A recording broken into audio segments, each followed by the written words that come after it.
Another name that I bear that people don't know is Abosede. I was born, bred here in Lagos. Okay. Iyanokpaja/Abule-Oki to be precise. So I have lived my whole life among the Yorubas. I'm still living with them. So generally, I would not say anything about my success story or my journey without the Yorubas. They have been so wonderful people to me. Like, so I grew up, I'm the first in the family of 6 children. Okay. And my growing up was hell. Not hell in the fact that my parents could not provide for us. We don't have much, but at least we could eat our 3 square meals. But I stubborn die. Hell. I stubborn die. You still stubborn?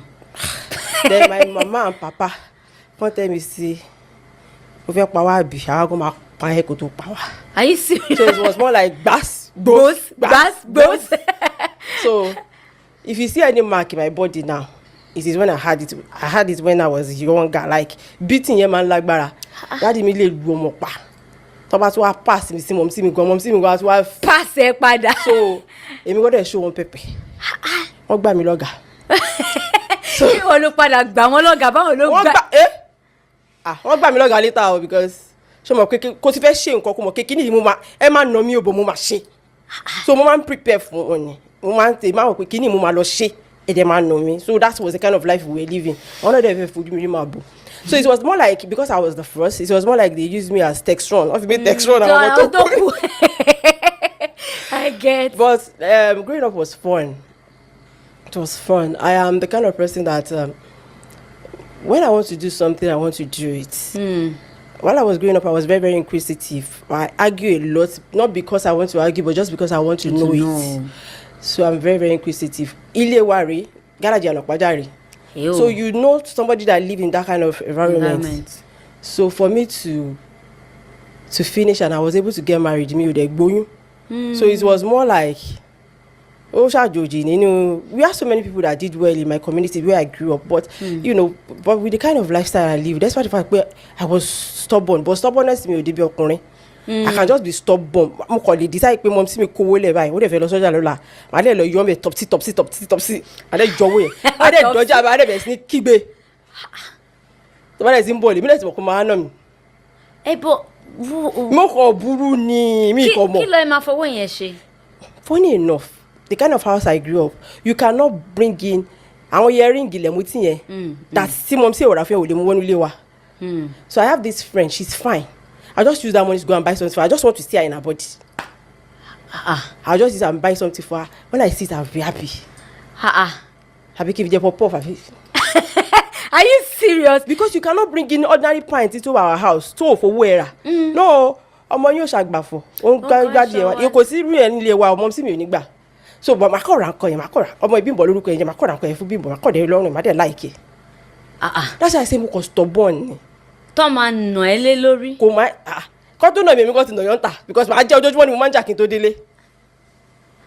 So àwọn ko ti mọ̀ pé ọmọ yìí ó stubborn, and I think reason to the level yẹn was because I knew it was all about beating. I was ready for it. If they had used a different approach with me, I probably would have been softer. But because everything is bass, so it's more Lara. So I think that was what happened. You were always ready. Was ready. My mom see has to, like, one day she was crying like, nǹkan tó ń ṣe fún mi yomo gbọ́dọ̀ ṣerú ẹ̀ fún ẹ.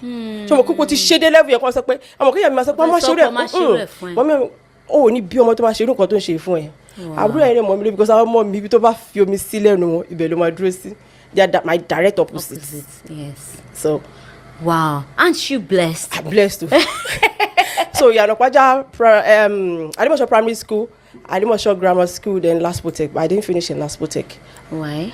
I got married. It was not the marriage thing that stopped it.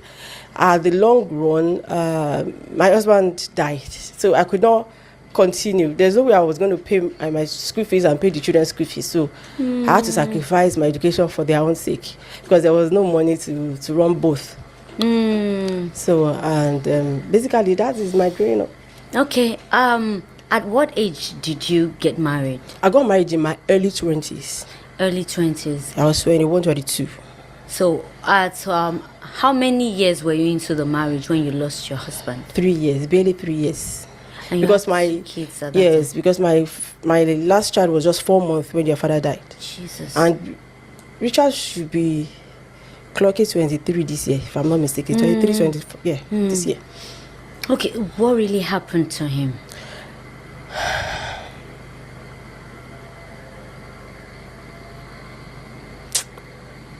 Sorry. It is a story that anytime I say, I try to explain it. I don't mind you're more Lily, but I'm an emotional wreck. Oh my Lily. I can be an emotional wreck, but that is fine. So, okay. I said something. I said when I was growing up, I was very, very tough. I was tough to the extent that I don't think I had somebody say they want to, like a boy will come to me and say, I want to date you until I go to my SS2, SS3. Because Talo Fefe Wiri. Sorry to say.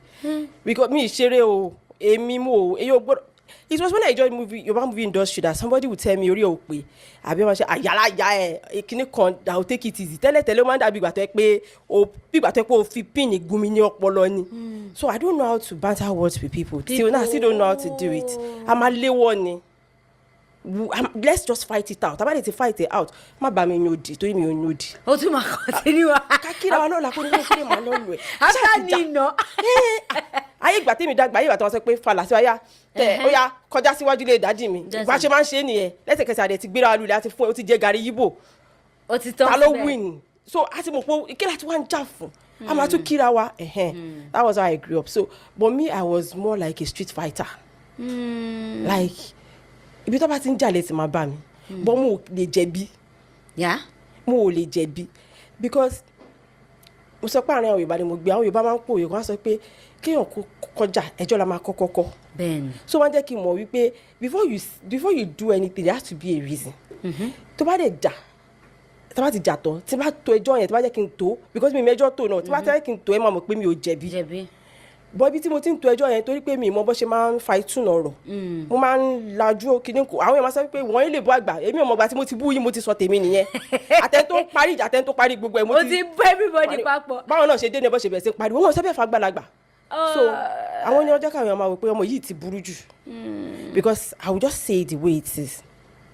So now I was in secondary school, I was doing my thing and every other person will be like Valentine's Day wọn mú káàdì wa you know ìgbà táwọn school yẹn now it was Valentine's Day is more like bí ìgbà tó yẹ pé Christmas ni tí wọ́n ti gbé káàdì wa fún ẹgbẹ́ wa máa kígbe lọ but mi ọjọ́ kọ̀ mí ríro but when I was in SS1 mo wá wò pé ẹ kì í ṣe pa ayé ń ṣe wọ́n mọ́dé báyìí nobody as in bọ́kùnrin ṣe pọ̀ tó school yẹn sọ pé I want to date you ṣé ìwọ́n sọ pé wọ́n máa wọ bàtà ẹsẹ̀ méjì wá sí school tí wọ́n lọ ní ẹsẹ̀ kan ló máa tẹ́ mi lọ. ẹsẹ̀ kan ti sọ ọ́ ẹsẹ̀ kan. So funny enough, this day, my mom used to do canteen business in Abulioki those days. So ọjọ́ àwọn àǹtà mi mo apariwo náà pẹ̀lú yànkan à ń já ebi àti ọmọ bímbọ tí mo ṣe akọ̀dúró à ń ṣe nípa àkàn lọ. Ṣé mi àtẹnìkan bẹ̀rẹ̀ sí ní argue àwọn èèyàn tó wá ṣá láti ìlà wá. Sígá yẹn ṣe wá ní ẹ̀kọ́ làwọn sọ pé it's okay leave him kíní kan. When na if I my trouble na, ó kọ̀ mí sí ó kọ̀ rẹ́rìn mi. Na me go marry you ṣé you know. Ó pé are you go marry me báwo? I was in SS2. Èmi kàn bone ẹni. Meanwhile, this person used to come to my mom's canteen to eat. Okay. So like not like I don't know him. So while I was in XS3, before then, there was a day I came back from school and I met bí mo ṣe ń bọ̀ wọ́n jàjà kọ bọ̀ ni. So mo wá sáré wálé mo wá gbé báàgì school mi lẹ̀. Bí mo ṣe gbé báàgì school lẹ̀ báyìí, mo kàn sọ fún mọ̀ sí pé mo bọ̀ mo kàn lọ ni. Mo ṣe lọ kò pẹ́. Náà ìwọ̀n sí bá sí bẹ́ẹ̀ wọn kì í she doesn't bother. Mo kàn rí pọ́ tẹ̀lé mi ní pẹ̀lú nǹkan. Mom said, you see that girl? Just hold her for me. Just hold her for me. So when we got back home, mo ṣáà rí pé ẹni tó wà pẹ̀lú yẹn, the guy did fast and left. So mom sì wá pè mí later pé, no, she didn't even call me. She was now gisting I think my dad or somebody. And you don't know what happened at the store today. Somebody came and say, they say, Sister Benedrin, we hear you have a daughter that is old enough to get married. I was like, no. Maybe you are mistaken. I don't have a daughter that is old enough to get married. No, we know. They say she's in her final years in secondary school. I'm interested. I want to marry her. This one she's not even matured enough to get married. And then she said, sister, we will treat her well. Don't worry. We know she's a child. Even if she wants to go to school, we'll wait. We'll send her to school. While they were still at it, that was when I rushed inside to drop my bag. So the person that came to carry me that place was his said husband. So immediately that one just carried me. I said, I understand what you said now. This was never reached to marry.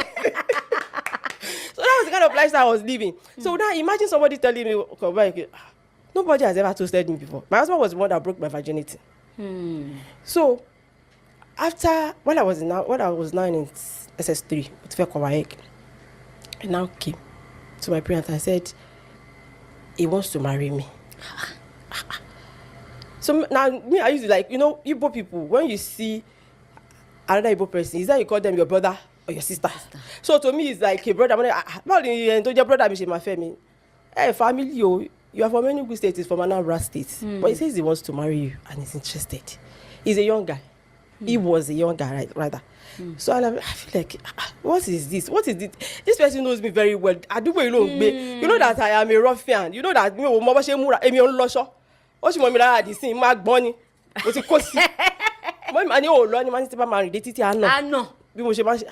So I felt really, really interested for the first time in a relationship. Because he was gentle. It was a gentle approach. One thing later another, he just came and said he was going to marry. I said, I want to go to school. I'm writing jump. I want to go to school. He said, what do you want to go and read? I said, theatre arts. Theatre arts. She has been saying theatre arts. I want to follow Romolo, see, color, cover, she film. I want to see film. So as we were just at it, I wrote one jump, I passed, but my parents said they were not going to send me to school to go and read theatre arts. Wow. If I had to forfeit that admission. What I need one commission. Then I didn't know you only change of course and not me. I'm the first in my family. I was Oṣerebnrin. So my husband now came, you know what? Me, I will marry you. I will send you to school. But you don't go to the school that you be living in. No. You know, Igbo man now is a businessman. So typical Igbo man. You don't go to the school, you say you go they live there. Now from house you go to go school. Yeah. I don't go and say, she be they say part-time day. Don't worry, find out for Lagos. From house could they go. So that was how we now agreed. And I said, but me, they said I should go. Mom said I should go and do. Is it that I go and do English? I become a teacher, a lecturer. I become she. Theatre arts. Meanwhile, when I was in school, I was because we argue. So what we did, I entered last boutique. So when we now had an agreement like, okay, you are going to have 3 children. Okay. After 3 children, that art thing that you want to do, me, I'll personally take you to Opai Weka.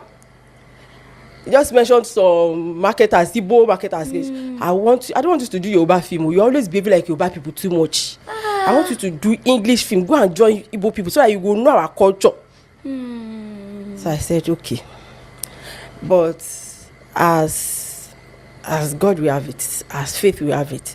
After I had Chiamaka, before I married him, we were still trying to do the traditional wedding. I noticed that it was always in and out of the hospital. So I had to ask him what the problem was, and he narrated this story of my mother-in-law has just 2 children. Okay. A boy and a girl. Okay. So he was the only boy.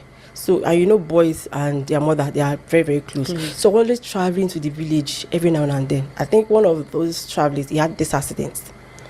That because later on when he died, he told us it is clinical internal bleeding that led to. It took years, and I was internal bleeding. So it was always in and out of the hospital. What is the problem? Well, they did all the tests. Nobody was seeing anything. What is the problem? It got to a point, he started coughing. The cough was... I didn't even know how strong it was. He would go to hospital and then he would come back home. So there was this day. We were planning for our traditional wedding. We were going to go to the village for the traditional wedding. And I came into the house to tidy up the house and all that. I was not living with him. Okay. So I normally go to his house. I was just trying to tidy up things. Then we teach it on school. So while I was trying to move the bed, King Bites on the bed, I now saw a nylon. a poly bag nylon. When I opened the poly bag nylon, Biola, I saw thick blood. As in blood. So apparently, ó gbé sẹ́gbẹ̀ẹ́ bí bẹ́ẹ̀dì yẹn. Ikọ́ yẹn ó ti ń pọ̀ ẹ̀jẹ̀ jáde. So tó bá ti wá ń sùn yẹn, kò ní fẹ́ máa dìde lọ máa tó àbí kó máa tú sórí bed. Because lọ́jọ́ kan ni mo ti notice bí blood stain. Mo pé kí ló yẹ wo ni blood stain àbí mi understand. Ọkùnrin ṣe menstruation but curiosity mi ò dé bẹ́ẹ̀. So I saw that thing. I held it. Mi tí mo nǹkan tó jẹ́. What is this? What is blood? Mo tún gbogbo lé pé àbí ológun ni mo fẹ́ ni. So when you now walked in, I saw that thing. I said, mo gbàgbé láti gbé kíni ẹ̀kọ́. Mo ní, what is this? When is that cough? When is that what? When is that cough? That you had this type of thick blood coming out from your only they know at the hospital. So what is this? Tuberculosis. Tuberculosis. Low day level. I was young. I was in my early 20s. I just said, okay, let's go to the hospital. We went to the hospital and she gave him injection. The doctor, I don't know what the doctor was saying, but to me, I think he was hiding things from me. Okay. Because don't forget, I said we live in the same area.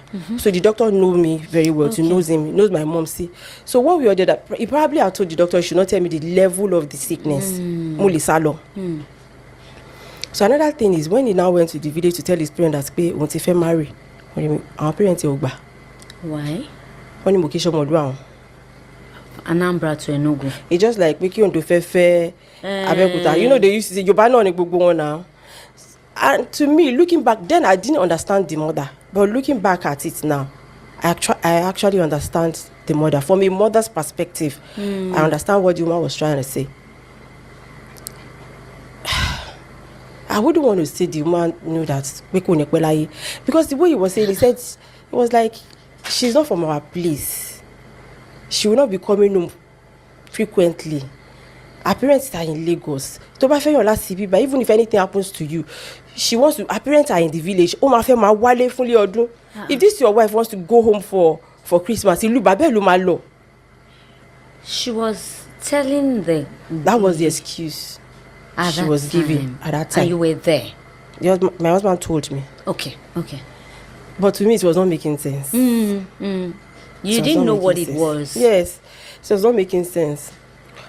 So I didn't understand.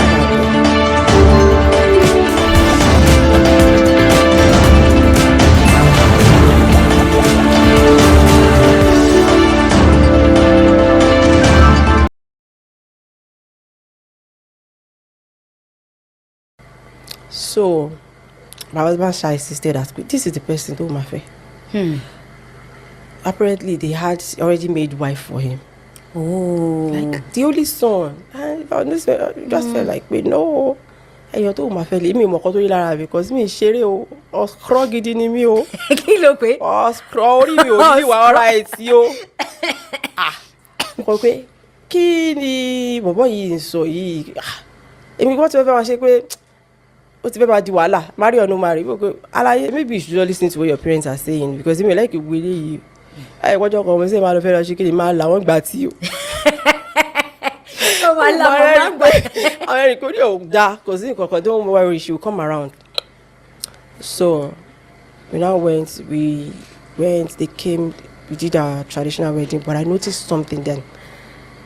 The only sister he said he has, me, see Vivi, and she didn't come for our wedding. So my mom, see me, like I said, when it comes to my brain, was crawling brain in me. I was not a me or Riro. Oh wow, I was not even thinking about it. But my mom, see, being an adult like me, there is something wrong. Why is his elder sister not here? The only brother you have. Oh, mama, she wedding, you will not come. It is not normal. Insist that he take you to the elder sister. That was then I now found out that they were not in good times. Okay. But I insisted, he now took me there. So when I was trying to like tell him, how can you be fighting your elder sister? You were married at that time. Yeah, and to fake him fair go. It's just because people insist people fellowship move a lot of him. Or there's a wall in here. You see what to fetch it. Kata so confess already for me lo de la rai. So mama ring. So we got married and I had Chiamaka. When I had Chiamaka, the sickness did not stop. But we were managing. Now, when the night that we did our traditional wedding, I found out something. My husband confided in me. He said, no, there was no phone. He said, láyé àti lọ́run tó ń ṣe wà lórí ìjókòó yìí gbogbo tó ń ní ó man abroad 11,000 naira ni. Mo ní 11 kilo pé. 11,000. Mo ní kí ló ń jẹ́ 11,000 àbí o mean 11 million. Ó ní 11,000. Mo ní how? What happened? So apparently, while he was in and out of the hospital, he was eating deep into his capital. That night I cried because mo fi pé ibo la ti fẹ́ bẹ̀rẹ̀. Why did you first say? Does he have a business at that time? He had a business. Mo sọ fún ẹ pé àdúgbò wọn la jọ ń gbé. Ní àná pàjọ́ ó láwọn boys kan tó máa ń ta fridge níbi abúlé òkè yẹn. Okay. He had store there. But ìjọ ìlú yẹ kí wọ́n mọ̀ pé láti store mẹ́ta ẹyọkan ló kù ẹyọkan tó kù yẹ gan kò sọ́jà nú ẹ̀ mọ́. Just because èmi ò kí máa ń lọ síbẹ̀ yẹn. You know, I am not that nosy. Ibi iṣẹ́ ló wà tó bá ti délé ẹ̀. And then our parents mi ò fún mi láyè kí n máa move around until tá bá marry bẹ́ẹ̀ yẹn. So èmi náà kò ṣe kọ ìwúrí ipe mo ń date èèyàn tó bá sì fẹ́ mi you don't bring that to my family. So I didn't know nothing about even kò tá bá fẹ́ ríra máa ń yọ ríra wa ni. So now told me and I said why didn't you tell me before we got married? Ó ní tó máa sọ fún mi gan-an mo ṣe máa fẹ́ wọn náà ni. Ibò òun kàn fi pé òun láti jẹ́ kí n mọ nǹkan tó wà on ground. I cried that night. I will never forget it. It was in his father's compound, his father's house in the village. Just begged me, said, "Don't, I should not worry, that things will get better. We'll survive." Mwani, it is not about the surviving that I'm worried about. It's about that is this sickness that has hit deep into your capital, and the sickness is still there. So where are we starting from? He said, "Okay, my gbàdúrà ṣé mi believe nínú Ọlọ́run." So we had Chiamaka, and the sickness was from, it was getting from worst to worst. Now, there was this church that introduced me to. Me, I'm a born Catholic. I was born Catholic. I've gone to Catholic all my life. But with him, he goes to Pentecostal. There was no way. I followed him to the church. So one day, we normally have this weekly program. So bí mo ṣe dé church lọ́jọ́ yẹn, wọ́n wá ní pé kí n lọ kí pastor l'office lọ́jọ́ yẹn kí tó máa lọ. Because Catholic, it is strange when you go to Pentecostal and then one must have ríran sí ẹ. Kò ṣẹlẹ̀ Catholic. So kí ni ẹ máa amaze wọ́n wò pé màmá dó síwájú bá ti fẹ́ táwọn èèyàn bá ti ń ṣubú àbí tó bá ń rìn ọ̀sẹ̀ màmá dó síwájú ṣe é rí mi ni èmi ò dẹ̀ ṣubú ṣé wọ́n ṣubú lẹ́gbẹ̀ẹ́ wọn kí ló ti wò dé ṣubú. Ọ̀nà anointing èmi ò rà anointing àní mo tún ṣe 7 days dry fasting pé bí mo lè rí nǹkan tó ń jẹ́ anointing èmi ò rí nǹkan kan tó jọmọ ẹbẹ̀ ní bí ó máa ń select èèyàn ni. So every little opportunity mo fẹ́ lọ síwájú pastor yẹn pé bí ó lè tẹ̀ ríran sí mi. So I just said mo kàn lọ kí mo gbé Chiamaka àdébẹ̀ mo kàn kí wọn mi lè kí wọn immediately tí mo wọnú ọ́fíìsì ẹ̀ báyìí ó yẹ báyìí madam God is going to visit you with a male child very soon. Immediately he said this I just looked at the calendar in his office. I found out I was 2 weeks late. But mi ò kákún. So when I got home that day my husband came back and I was just gisting him. Money, see what your pastor said. Pastor said God is visiting us with a male child. No. God is visiting us with pregnancy very soon. But I noticed like 2 weeks late. 2 weeks late, Timbo. Hospital, yeah. When what? You want to remove it, why? Chiamaka was barely a year. Shut it off. Can you go and remove it? Pastor said it's a male child. Male child. Leave it up. Money. How are you going to feed it? Don't worry, we'll bring what he will eat. Igbo man now with male child. Yes. Leave. Go to the hospital. I didn't do anything. I just forgot about it.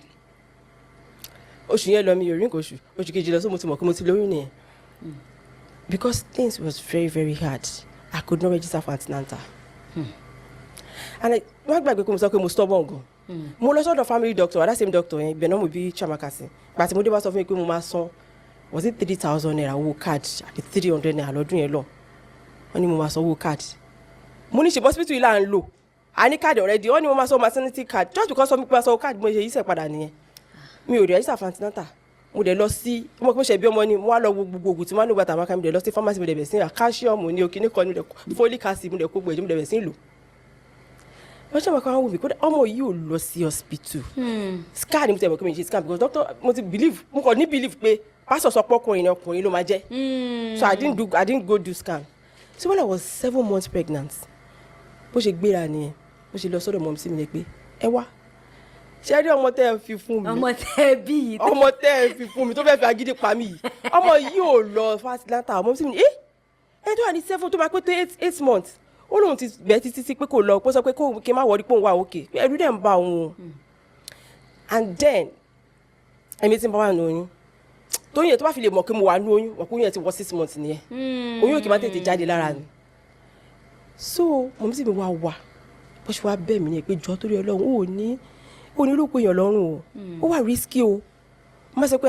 nọ́ọ̀sì ẹ̀ ṣe báyìí kan ní ó yá filẹ̀ má bímọ sọ́dọ̀ tiẹ̀ mọ́ máa bọ̀ ládùúgbò mi as of then àwọn ọmọ mi sì move láti Ànàpájà sí Ìdìmú ilé títí wọn wọ́n ṣe ní má bọ̀ ó ní hospital kan tó wà ládùúgbò wa ni ọmọ sì ṣe lọ sanwó mu wá lọ síbẹ̀ mo ìdíbẹ̀ dókítà sọ pé ẹ̀jẹ̀ yín ò fẹ́ wá fún antinata rárá ni ó ga o now I now forgot when we were doing this thing things was to eat now became very very difficult for us so my parents' house now become like a grocery store for us so anytime we run out of food I will go there ṣe ni pé mo wá kí wọn màá ti mú láìlọ àlùbọ́sà ata iyọ̀ àti kó sínú báàgì mi mom sí mi mọ̀ gbà yẹn but you know àgbàlagbà wọ́n máa ṣojú bí ẹni pé wọ́n mọ̀ and then she knows situation of things now while ìgbà tí mo kọ́kọ́ marry tí mo ṣẹ̀ṣẹ̀ délé ọkọ mi owó kékeré tó wà yẹn á fún mi lówó ó lè fún mi lówó ọbẹ̀ 2000 máa yọ 15 máa fi dáná mo wá join ní àwọn àjọ alágbolé màmá dájọ́ ó wá ní wá nǹkan tó wà níbi títì mímọ yẹn tó bá ti dìrọ̀lẹ́ á gbé ẹrù ẹ̀ sórí ó máa lọ ṣàmùkú máa ń gbẹrù yẹn sórí ọjọ́ kan mo wá ìmọ̀ bí tí mo ti ń bọ̀ láti bí Ànàpájà mo kọ̀ rí mọ̀ yẹn pé ó tó àtẹ̀yìn fine gan lójú mi what she says is cream body cream patry àwọn ọjà pẹ́pẹ́pẹ́ kò sí nǹkan tí ò kí ń tà toothbrush toothpaste everything wọ́n rí pé àwọn ìwá síbi àwọn yẹn ń rajà mo dúró sẹ́gbẹ́ kan kò lè kó mọ̀ pé wọ́n á bẹ̀ mo do like 30 minutes I saw how people will come èlò lélẹ̀ wọ́n máa ra àwọn àjọ tí mo ń da mo ṣe ní kọ́ fún mi mo fẹ́ fi bẹ̀rẹ̀ ọjà mo bá gbàjọ yẹn wọ́n á lọ bá owó máa yẹn lé ó ní ẹjọ́ torí Ọlọ́run ọjà tẹ́ ń ta ẹ̀wọ̀n mi kì í máa tà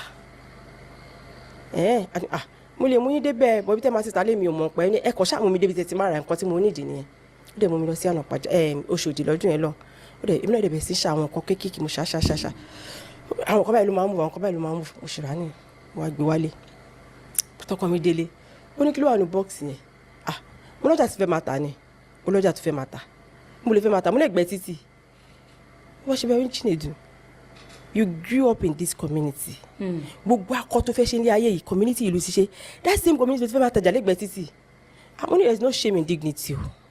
She is for me to be able to support you and we can be able to eat. Let me go and be doing it doesn't matter. Wọ́n ní ìyàwó tó ń wọlé tajà ẹgbẹ́ títí láyé tálákà alákọ̀.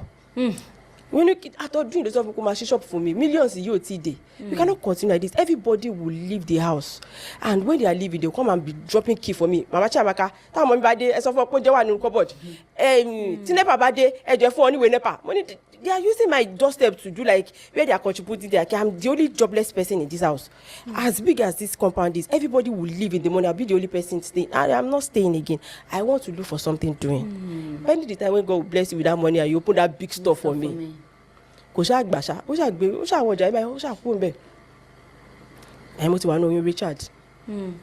So one way or the other, wọ́n á di pọ́jà yẹn ti wà ní wọ́n á di pé okay kí ló wá fẹ́ ṣe sọ́jà tó gbélé yìí nsìn. Gbà tí mo sọ ìyọkọ mi ò ní storm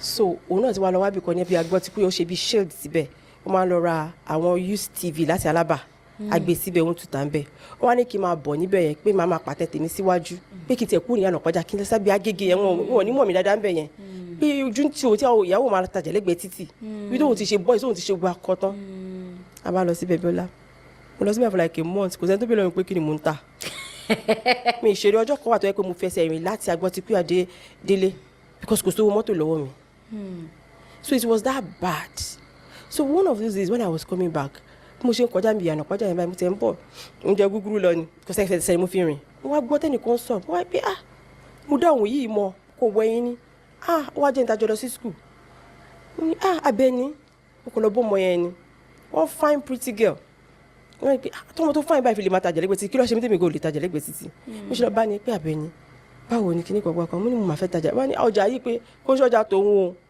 pé báwo lòun ṣe máa tajà lẹ́gbẹ̀ẹ́ títì pé ọjà ìyàwó dádì òun ni bí ìyàwó dádì òun ipá rẹ̀ ò dẹ̀ yá òun lòun bá wọn mójútó mo ní as the case may be mo ní èmi fẹ́ tajà lẹ́gbẹ̀ẹ́ títì pé mo dẹ̀ ní ọjà tí mo ta pé bí kò sọ́jà ń bẹ̀ jẹ́ kí mo lọ sọ́dọ̀ ya láńlọ́ọ̀dù wa bó ṣe mú dọ́dọ̀ wọ́n máa yẹn ni wọ́n yẹn bá ní òkè ẹ mọ̀ kan tó ṣẹlẹ̀ ẹ lọ mú iye báyìí wá àyè wà bá ní ṣáyè wà ẹ fún wọn lówó ẹ fún wọn bí mi ṣe kó fún ìyá nìyẹn gbà tó máa dọjọ́ kejì tí máa dé èmi gbọ́ tí ń bọ inú mi ti ń dùn pé mo ti ráyè gbà tí máa gbẹ́ èdè máa dé nìkan bíi 4 mo bá wọn because ìrọ̀lẹ́ ní máa dé mo bá wọn báyìí níbo ni mo fẹ́ dúró sí because everywhere was jam packed mo yà aṣáàlú abá ní ẹ ṣì ní sùúrù o mo ti wo time 5:30 ẹ ṣì ní sùúrù o gbà tí àmì bá dé wọn yẹn mo bá lọ pa Abẹ́ni ó bá ní Abẹ́ni wá ní Regina ṣé ibi tó wà yẹn ibẹ̀ yẹn mo ní yẹn ibẹ̀ yẹn gọ́gọ́ la yè tọ́ta fún ẹ mo ní bo èèyàn wà ń bẹ́ẹ̀ wọ́n ní mọ̀ọ́kọ́ tó ṣẹlẹ̀ woman yẹn ó máa ń tètè close but woman yẹn ti ní idea pé wọ́n ti tàyè òun fẹ́ lómi ni woman yẹn ṣe takú síbẹ̀ yẹn. wọ́n á ní kí ni mo fẹ́ ṣe báyìí woman yẹn ṣe bí ìyá gègé ló ń pè ìyá gègé wọn máa gbọ́n sí ìyá gègé ẹ̀ ṣí o ìgbọ̀nsán wà yànnà pàjá báyìí bí ìyá gègé ṣe wọ́n máa ń rìn báyìí wọ́n máa ń rìn bí jìgọ́ báyìí wọ́n yẹ ta gọ́gọ́ dọ́dọ̀ mi ni wọ́n bá gbé kíní ẹgbẹ́ ó yá pàtẹ́ sí báyìí mo ní kí mi pàtẹ́ sí báyìí lẹ́yìn agbo ọ̀rẹ́ káwọn yẹn máa tà ìyá kan ní kí wọ́n pàtẹ́ sí báyìí máa pàtẹ́ lọ wàá tà kó tó bá máa tà mi lè ké mo ò lè rẹ́rìn ó dà pé kí eré wọn fàṣẹ mo ṣáà bẹ̀rẹ̀ sí ní kó ọjà yìí síbẹ̀ mo ṣáà dúró síbẹ̀ gbà tó yá apparently woman yẹn náà naturally ó máa ń tètè close nítòótọ́ ọkọ ẹ̀ náà jẹ́ nìkan tó yẹ pé gbúdọ̀ lọ dáná lé fọ́kọ ẹ̀ wọ́n tó kú fẹ́ ṣèkà ó dà pọ́kọ ẹ̀ ti wá ń pè so kò ní choice ó kàn kẹrù ẹ̀ ní bó ṣe fẹ́ kẹrù ẹ̀ ló de gbogbo káńtà ló de gbogbo èmi mi ì dẹ̀ ní káńtà mi ní kankan èmi ṣáà gbé kinní ẹ̀ bẹ́ẹ̀ mi ṣáà gbé síwájú ẹ̀ bíọ́lá that night mo pàtẹ́ ẹ̀ nìkan mo dé ta ẹ̀ nìkan bíi 7:30 mi fẹ́ lọlé mọ́ mo pa 700 naira. inú mi dùn 700 naira bí wàá tẹ́ pé mo pa 7 million ni inú mi dùn pé so kí ni possible mi fẹ́ lọlé mọ́ Abẹ́ni wá bá mi pé nìkan bíi 12 òru because kí ẹ mo sọ fún mo ti wà nínú recharge wa 6 months bọ̀ kò sẹ́yìn bọ̀ yìí tó mọ̀ Abẹ́ni sọ mi pé wọ́n máa lọlé wọ́n tó gbóyún tinú apparently ọkọ mi ti délé kò rí mi ó mọ̀ pé mi lè wà lágbọ́ ti kú àbàdà time ó ti wá rìn káàkiri gbogbo yàrá pàjọ́ pé mo stubborn so ibi tó ti ń lọ èmi àtẹ̀wọ́n sì ń sọ̀rọ̀ pé ó ti ní àwọn báyìí kíní kò gbà kankan mo kò níyàn tó dọ́dọ̀ mi ni wọ́n ní because broken na man sọ guy how you know say I dey here ó ní I hear your voice mo ní I hear my voice ó ní òun ti rin gbogbo yàrá pàjá tán lé ni pé òun pé gbà tó òun ti rẹ́rù nílé òun pé ọmọdé yìí ti lọ bì kan nìyẹn ó ní báwo mo ṣe gẹ́ẹ̀tì bíbá ẹ̀ mo wá ṣàlàyé fún èmi àti ẹ̀jọ̀ wá dúró wọ́n á fi owó mo ní 700 naira èmi àti àfẹ́ lọ mọ́ a kò dúró síbi inú wa kò ń dùn ni àbí nọ́ọ̀sì pé mi ilẹ̀ ti ṣú o wọ́n máa lọ́wọ́ tó lóyún tó bá ṣe wá ń ṣe ni má ti pàtẹ́ tó bá ti di lálẹ́ ọkọ mi máa bá mi forí rù a máa padà sílé so ohun ti ìgbà tó wà lọ sọ fún mi kí lọ ṣe antinata yẹn wọn lọ rẹ́gísítà àwọn yẹn sọ mi pé eléyìí tẹ́lẹ̀ máa fi padà next time mo fẹ́ wá bímọ ni kí eléyìí tó yún ti ga báyìí then sickness ọkọ mi ti pọ̀ gan wọn sì wá bá mi lé lọ́jọ́ yẹn wọ́n sọ fún mi pé jẹ́ kó ọmọkùnrin máa lọ sí ìlú wọn wọ́n ní kí lè rí mo sì bìdẹ̀ kí n dédé sọ̀rọ̀ wọ́n ní ṣé wọn mọ̀ pé òun nìkan ni lọ́wọ́ yẹ tí mo bá sọ pé òun nìkan ni lọ́wọ́ yẹ omi ìpè bí a kò ṣe bí a kò bóbìnrin mi ọmọkùnrin làwọn máa ń rí lì wọ́n ní ṣé mọ̀ pé òun nìkan ni ìpè jẹ́ káwọn parents ẹ̀ rí bó ṣe sickness ẹ̀ ti ń hàn lára ẹ̀ ó ti ń ru kò lára ẹ tó bá mọ Richard ọmọ yẹn pé ọmọ mi yẹn kò lára Richard ọmọ mi bàbá wọn lọ́jọ́ kò lára wọ́n ní ó tún ti ń rù pé àwọn láìkí bó ṣe rí ẹ kí jẹ́ kó àwọn parents ẹ lọ fojú báwọn làwọn gbìyànjú látọjọ́ ọjọ́ bẹ́ẹ̀ kọ́ fojú rí bí mi ṣe lọ bá ní ẹ pé guy you go come go village o because àgbà tó fẹ́ mi ẹ sọ pé kó máa lọ sí village dédé àgbà tó ti fẹ́ mi ẹ bí àtọ́ pé ó ti rí èmi kò kí máa lọ ó ní you go come go village ó ní why ó ní just go see your mom sí ó ní ṣé mo gbọ́ message láti village ní sára mom sí òun òyà ni mo ní ara wọn yá o but I just feel you need to go and see them let them see the way your sickness maybe they can see solution herbs and all that àgbàlagbà ni wọn he was not going to go until I cajoled him just like reluctantly he left so when he left so that day I was I was waiting for the. Now, when my pregnancy was beginning to show, because my pregnancy was like 4 months. Mom says, "Wa mu Chiamaka." I told you that Chiamaka was barely a year when I got pregnant. So what wa mu Chiamaka pe o le wa pomo fún mi. Because Chiamaka no wa lẹ́ran létí ngba yẹn. A dàbí ọmọ tó ẹ pé wọ́n fọwọ́ nù. Ó dẹ̀ lè jẹ́lé. So mom sì máa sọ pé ọmọ máa bú mi pé mo tètè lóyún lé ni. So kó má di kó máa sọ̀rọ̀ sí mi, mom sì mi wá mú sọ́dọ̀. So I was not, my younger sister was living with me. I'm sure Chukwu ti tẹ̀lé Chiamaka lọ ngba yẹn. So I was now waiting for sun to go down. So I'm lọ pàtẹ́ mi. Ìrọ̀lẹ́ ni mo máa ń lọ. So ọjọ́ yẹn mo wá gbé ẹrù ẹ̀ kò dé sẹ́ńbọ̀ ni mo wá wo títí tí mi rẹ̀ níbo tó lè help me gbé. Mo ṣáà ṣe mo àrò ògiri títí mo máa ṣe títí ẹrù mo àrò ògiri mo ṣáà gbé. Mo ṣe fẹ́ bọ́dẹ̀ mi staircase báyìí mo ṣe gbẹ́sẹ̀ alákọ̀ọ́kọ́ gbẹ́sẹ̀ ẹlẹ́kejì báyìí. Mo kọ̀ rómi ra ni. Mo ṣe mo kọ̀ jókòó mo kọ̀ bẹ̀rẹ̀ sí ní kí ni. Mo wá bẹ̀rẹ̀ sí ní bọ́ oyún sọ̀rọ̀ pé jọ̀ọ́ máì tí wà. Mo fẹ́ sanwó àjọ ní wíìkì. Owó mi ò tí ì pé. Ṣó ti gbọ́ rẹ́ẹ̀dì. Can you imagine? Mo fẹ́ sanwó àjọ ọjọ́ Friday tí má ti tajà ilé yìí má ti kíní kan wá lọ́jọ́ Sunday. Mo wá tún dìde mo yẹ tún dìde mo máa gbẹ́sẹ̀ kejì ọmọ yẹn kàn ṣe báyìí tó o bá tètè padà máa ń yọrí síta báyìí fún ẹ ó rí a pé fúnra mi náà ni mo tún padà wọn lọ gbẹrù yẹn lẹ owó àjọ tí mo sọ pé kò tí pé ẹ wọn lọ sọ́dọ̀ chemist wọn bẹ̀rẹ̀ sí ra spirit ra àwọn ladies kìíní yẹn ra gbogbo nǹkan tí wọn máa fi bímọ ẹ̀rọ because mi ò ra anything to be that short I didn't buy nothing there was no money to buy it. I was trying to pay back the money I used in starting that business because owó àjọ ni mo gbà agboolé dẹ̀ ni kò dẹ̀ ní dákọ́ á máa bú mi mo ṣàrà àwọn ọba kan tí mo lè rà bó ṣe lọ nìyẹn mo wá lọ sọ́dọ̀ mọ̀ sí mi straight ṣé tí màá fi hospital mo lọ sọ́dọ̀ mọ̀ sí láti sọ fún ọ pé because kò sí phone láti sọ fún ọ pé mo fẹ́ lọ bímọ o àti màá débẹ̀ mi kàn bá dádì mi àti Amaka ni wọ́n bá ní màmá ẹ̀ ti lọ sí Ìdúmọ̀tà ó ti lọ rajà tó ń tà wọ́n bá ní okay Papa, where Mama come? Just tell her I am at the hospital. Kini what? Immediately I was stepping outside. Ojo yẹn kọ ṣu, ojo yẹn kọ fẹ́ bẹ̀rẹ̀ sí wọn. Dad mi kọ́ ni ọkùnrin ló máa bí o. Wọ́n ní báyìí ṣe wọ́n ní this sign tí mo rí yìí pẹ̀lú ojú ọjọ́ yìí ọkùnrin ló máa bí. Mo kọ́ ara èmi àti wọn kàn ṣe yẹ̀yẹ́ ni. So ìgbà tí máa gun ọ̀kadà tí ó gbé mi dé hospital Ọlọ́run ní kí n má bímọ lórí ọ̀kadà.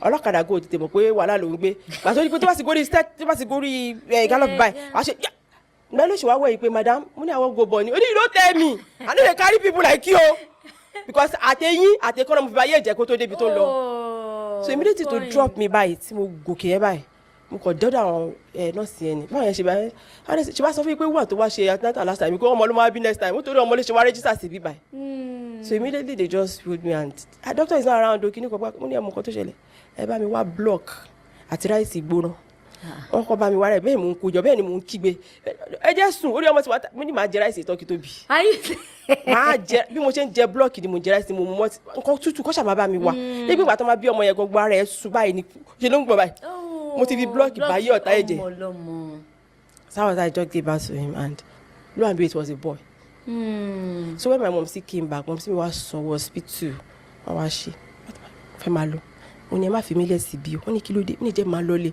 wọ́n ní kí ló dé ó ṣẹ̀ṣẹ̀ bímọ ni tí wọ́n bá sùn mọ́jú bíbá owó iye tó owó bẹ́ẹ̀dì máa jẹ́ níbo lówó wà wọ́n mi wà ní má wọ̀rì sùn tèmi ọjọ́ méjì lọ ló máa dóbọ̀ sùn tèmi tó bá dọ̀la ó lè máa lọ wọ́n ní owó wọ́n ní máa san so the next morning lẹ́sẹ̀kẹsẹ̀ kọ́ tó dé báyìí mo ti ṣara gírí mo ti pack gbogbo everything jọ mo ti ń dúró lẹ́nu ọ̀nà ìbò tó yẹ̀ṣẹ̀ bímọ mo yẹ jẹ́ kí n máa lọlé mo wà òkè sẹ́ẹ̀ mo ti mi ṣe gbé mi lọlé ni pàtó má di the next day mo ń fọ napin gbẹ̀rẹ̀ máa ń lo napin mo ń fọ napin lọ́wọ́ ibi hallway wa passage ọmọ kí fíìsì mi àfẹ́sì là ń gbé mo kàn gbójú sókè ni mo kàn rọ́kọ mi tó ń bọ̀ ní pẹ̀lú polybag lọ́wọ́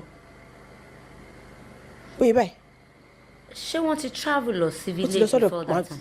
ti lọ sọ́dọ̀ mọ̀ sí ẹ̀ bó ṣe ń bọ̀ bá mi ni ẹ ṣe chi you don born abi mo ní guy wetin you come do bó ṣe oníbẹ̀ ó ní I had a dream overnight in that dream as he say you born when I saw I stand up for hospital ó gbé drip débi bá láti east àwọn parents ò mọ̀ pé ó ti kú omi ó dẹ̀ gbé polybag ó dẹ̀ ń bọ̀ lẹ́kọ̀ọ́ mo ní so because you had a dream that's why you left ó ní no my man no fit take am again na boy abi ṣebi na boy abi so he saw Richard and I can categorically say that was the earliest he was seeing that boy because after that day his health deteriorated to the very minimum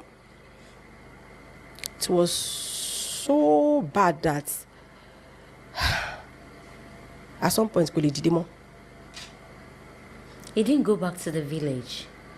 Bó ṣe dúró yẹn báyìí mo sọ fún pé mo ní ọmọ padà òun ò lè padà báwo mo ṣe máa fi ìyàwó àtọmọ ilé tó ṣẹ̀ṣẹ̀ bímọ. So we were just managing it. Èmi náà tí mo dẹ̀ mọ bí mo ṣe fi lé sí after 41 days mo ti padà sí di ọjà. So Chukwu our last month ti padà sọ́dọ̀ mi gbà yẹn pẹ̀lú Rachel wà pẹ̀lú mọ́mí ìwọ Chukwu ti padà á máa bá mi wọ ọmọ tó bá ti lọ sùkúl bá ti dé ìmásáré lọ tajà ní Ànàpájà. So mọ́mísí mi ti wà padà wá ní ìdajì ọjọ́ kan mọ́mísí mi ní jẹ́ kí bọ̀bọ́ yẹn máa lọ sí village.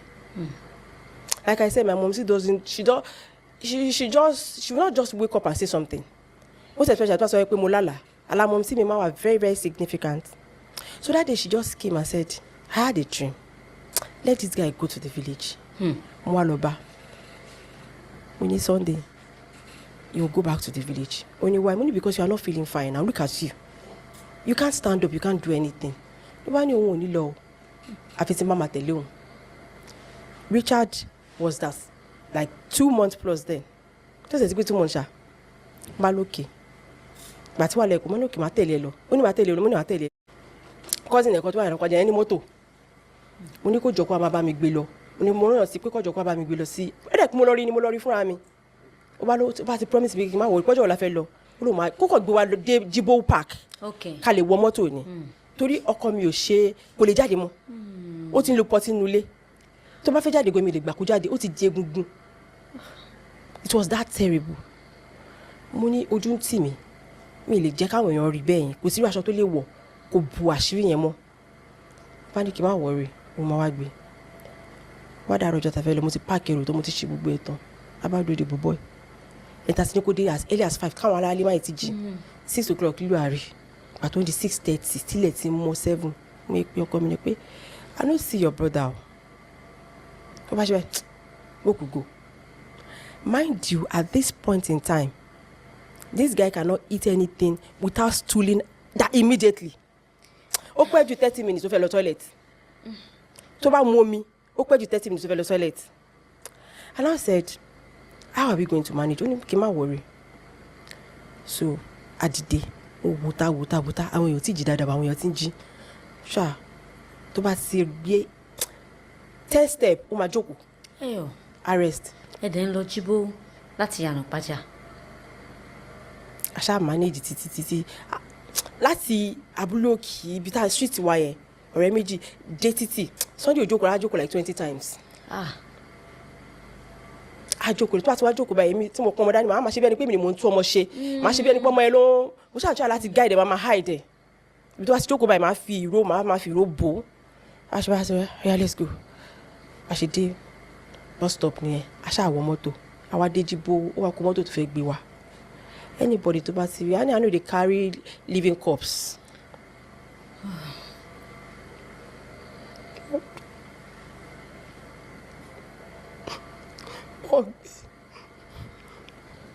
Wọ́n sáré kiri pẹ̀lú àwọn bus drivers pé kò jọ they kò sọ fún mi pé this one go die before we go reach east.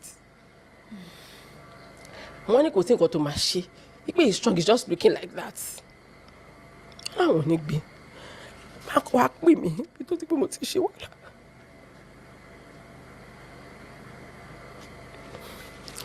Wọ́n ní mama boy come I will carry am but I never reach my turn. Na my boss be that. Now go sit down for the extreme end. Because if other passengers see you now, they don't go want it. That's of push. Oh, honey, mind you, if it take before we go reach East too, because it never reach my turn. Because they might take the lobby, they might take cool, might take debit. When you go manage, why person take good job? People that she must say, that my bus driver drew every 30 minutes. Buffet stool, buffet top. Because he was stooling, was peeing at interval. He could not control it anymore. I will manage. And true to his words, he managed.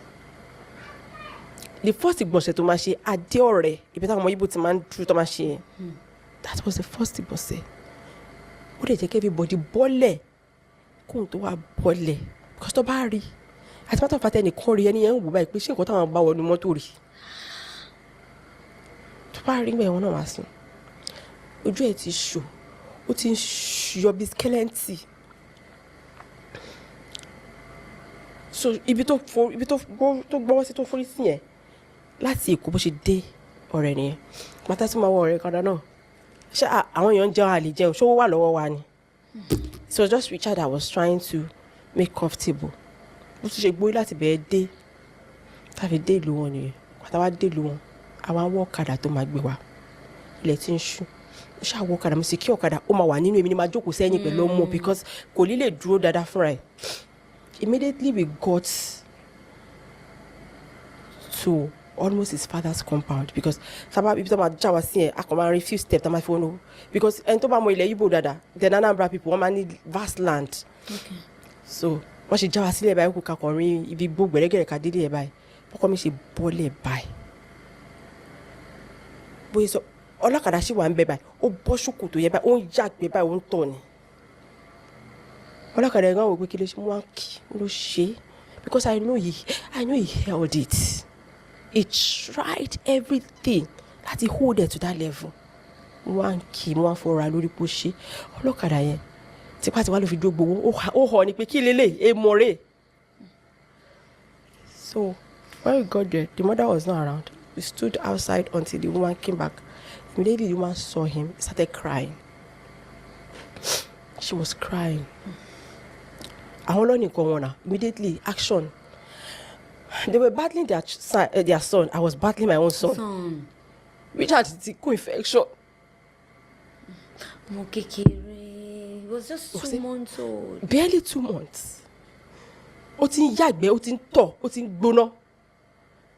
That very night wọ́n ní láti lọ sí city center àwọn village center àwọn hospital center wọ́n ti close wọ́n lọ sí ilé àwọn nọ́ọ̀sì lọ sí ọlọ́lùlẹ̀kùn ni ọmọ mi ti ń lọ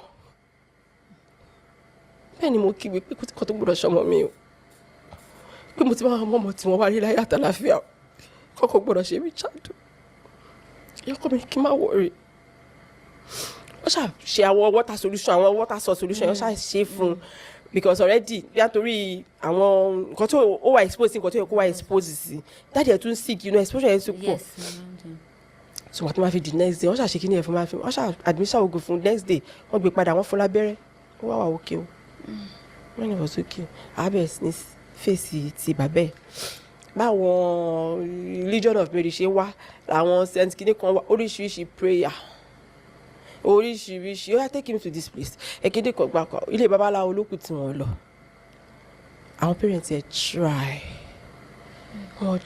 ẹ̀gbọ́n ẹ̀ tó wò pé àwọn òsín ẹ̀gbọ́n ẹ̀ gan dìde everybody tried now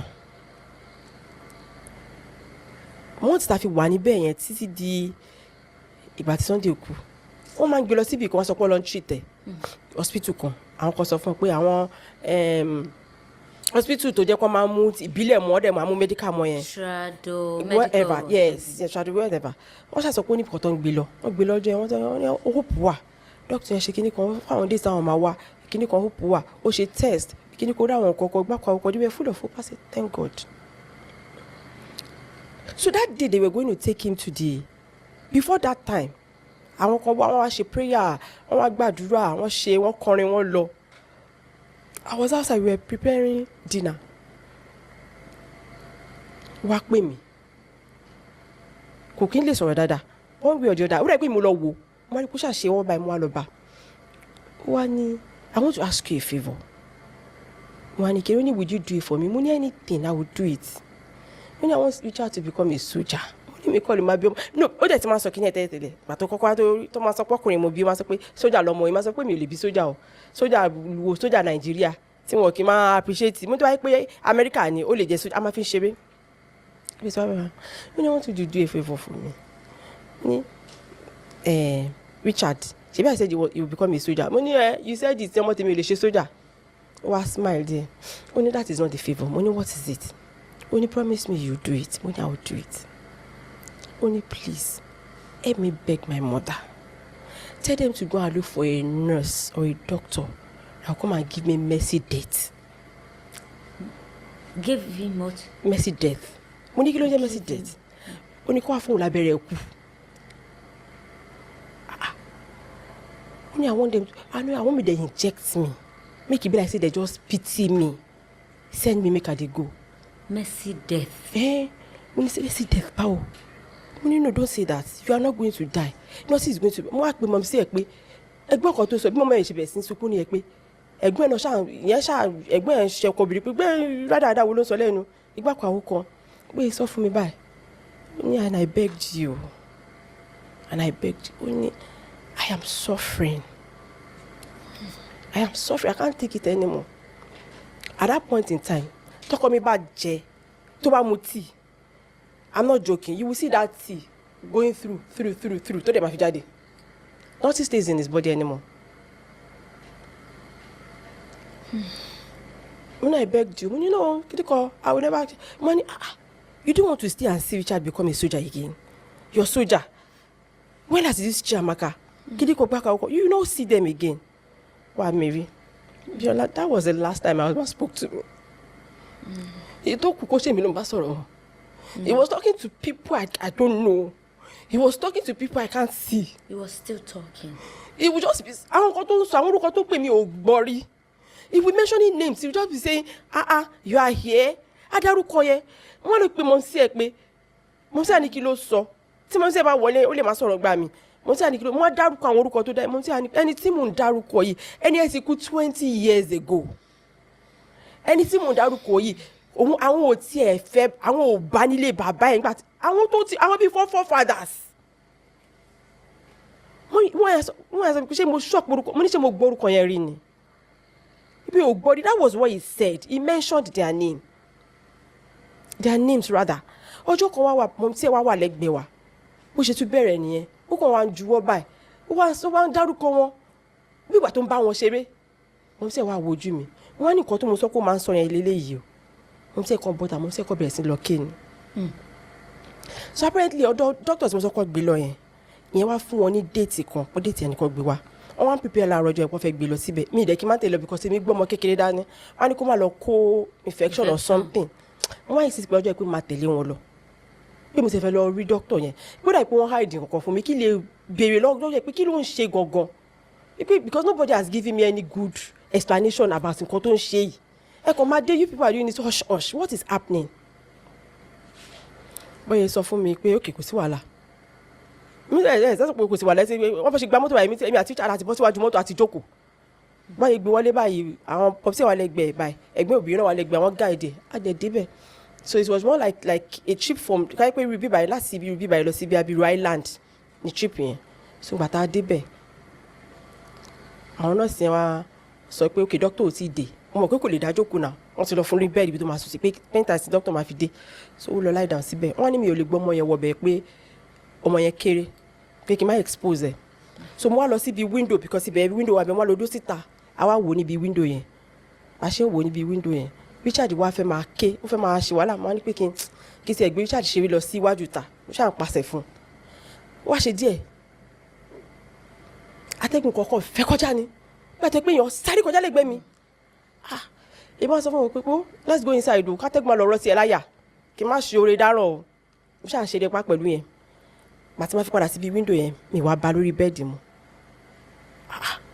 mo bí lọ́nà sí pé where is my husband wọ́n ṣe ṣáṣe somebody that just messed up the bed right now báwo náà ṣe máa ń kọra now that has messed up the bed mo ní okay where is he well they take him to the toilet jọ where is your toilet wọ́n kàn jágbe mọ́ go to the back wọ́n pe village hospital ni so toilet wọn wà ní ẹ̀kúlé so immediately I was getting to the backyard I just saw them I saw practically my father-in-law dragging him bí mo kọ́ máa fọ́ méjì drag èèyàn kẹ́sì ẹ̀ máa wọ́n lẹ̀ I was furious. Dragging him? Yeah, the bitch had animal. I was feeling like, Papa, why you dey drag him now? If a couple person they follow you, carry him. Okay, Julian, you don't die. That was last night I know. Me, what was it about the chat? Oh, That's my vigil ni mo ti jí.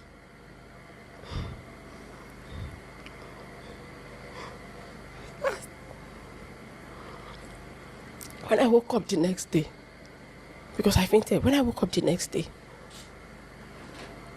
I could reach out to Jimmy. When I woke up, mo kàn mú kíni feed the bottle lẹ̀, mo fẹ́ lọ fọ pé kí n bọ́ síta ibi kitchen. So mo ye bọ́ta báyìí. So ilé wọn kẹ̀dẹ̀ rí bí àwọn ilé tó máa ń kọ́ village yẹn. Ẹnu ọ̀nà mo àbẹ́ ẹnu ọ̀nà báyìí. So o lè wà níbí báyìí kó máa rí ẹni tó wà ní the other side of the kitchen. So bí mo ṣe jí bó ṣe bọ̀ báyìí, mo ń bọ̀ bí passage yẹn báyìí. Mo kàn wo ibi ọwọ́ ta ni. Mo kàn rí iyẹ̀pẹ̀ pupa bí tó ti sì yàn. Mo kàn tún faint ni. Wọ́n ti dalẹ̀ bò. I did not say goodbye to him. He was buried already. Wọ́n sì ibu iyẹ̀pẹ̀ sí lójú. You fainted before you woke. The next day, what is it? I did not wake up. At some point, I was waking up, but I was taking myself back to sleep. I was forcing myself. I did not want to wake up to reality. They had to bury him. So immediately I saw that iyẹ̀pẹ̀ pupa, it was a signal that he was gone. So when I could gather myself, I went to the... Because no. Àwọn Ìbàdàn máa ń say, "Kéèyàn máa mórí kíní kan, your Igbo, they want to bury you at home." So I went to where it was. Sunday was... It should be like 27 or 28 years old when he died. So I just sat there and I spoke to him. I called him. That was the first person that loved me, like love of boy, girl. He was my best friend. It was not, because I remember when we were planning our church wedding. For Catholic, you go for marriage course, you go for like 6 weeks. When we go like that, and they call me and they say, "Okay, where is your husband?" And I point to, they say like, you bring your brother Abi. This one are your brother. You people look at like, I say no, it's my husband because tell me man she talk about it. So it was my friend. It was my friend. And I could not believe he left like that. He didn't say a word to me, nothing again apart from me. They just keep me make I did good. That was the last thing. It is so awful that is the only thing I can remember. For the things we have said, I can't even remember any other thing I said to me apart from that. Because that was the last time he was sane enough to talk to me. So that was how we now started. It now became the burial ceremony.